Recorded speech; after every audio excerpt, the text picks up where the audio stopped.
de la Réunion se construit évidemment avec ses forces vives, avec la confiance dans nos talents et dans notre capacité à innover tout en restant fidèles à nos racines.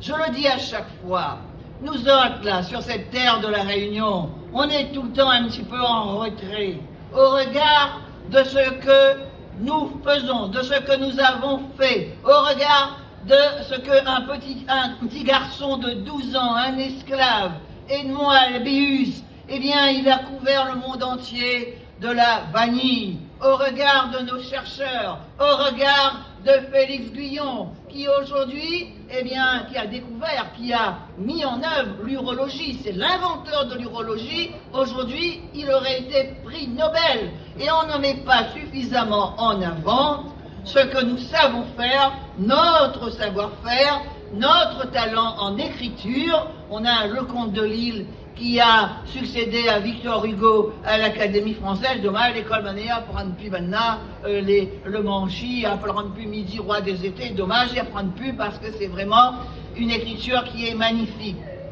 Réunis ce matin, nous affirmons vraiment, avec conviction, que notre industrie et notre production locale sont les leviers indispensables de notre développement économique, social et environnemental. C'est pourquoi, moi je suis très contente, je suis très heureuse d'ouvrir ce salon, nous les locales. C'est une formidable vitrine de ce que la Réunion a à offrir de plus meilleur, de gaillard, de bon.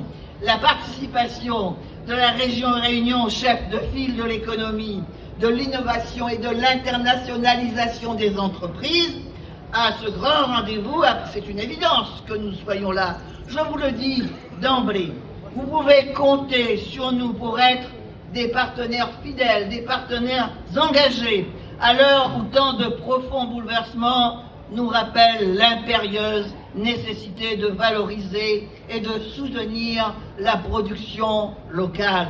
Car soutenir la production locale aujourd'hui à La Réunion, ça n'est pas une option, mes amis, c'est de toute évidence, plus que jamais, une nécessité absolue.